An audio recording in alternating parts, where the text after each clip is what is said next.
Eddie Tongol Panlilio, mas kilala bilang Among Ed, ang pari na nakapagpataob sa mga kilalang political clan ng Pampanga noong 2004.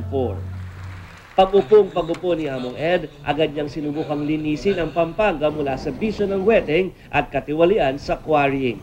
Dahil dito, dumami ang kanyang kaaway, panay rin daw ang pangingialam niya sa national issues habang pinapabayaan ang sariling probinsya.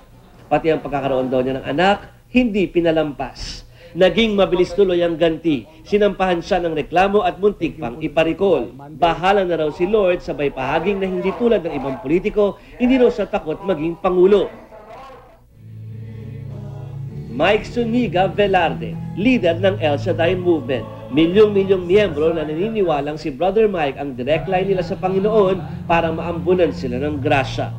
Hindi matatawaran ang kapangyarihan ng sinasabing mensahero ng Diyos sa lupa.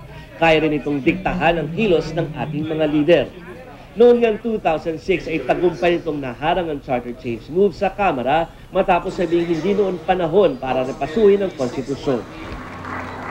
Ang dating taga-anoint na mga nangangarap maging Pangulo, posible ring humingi ng basbas ng taong bayan sa darating na eleksyon para maging susunod na Pangulo.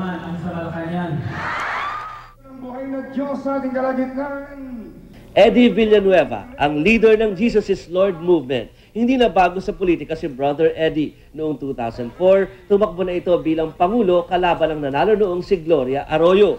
Kung tutuusin, may makinaryang maituturing si Brother Eddie, kaya nakapagtataka na kulelat siya noong 2004. Natalo man, hindi na nahimik ang leader ng JIL. Hindi kinakailan ni Brother Eddie, bukas ang opsyong sumubok muli. May JIL si Brother Eddie, may El Shaddai si Brother Mike, at si Among Ed, ang civil society, ang backer. Kailangan ng bayan ng Mesaya, ang magliligtas sa bayan mula sa mga problema. Pero hirit ng mga kalaban, iba ang Mesaya sa mga may messianic complex na. Brother Mike, Brother Eddie, Among Ed, isa kaya sa kanila ang susunod na Pangulo.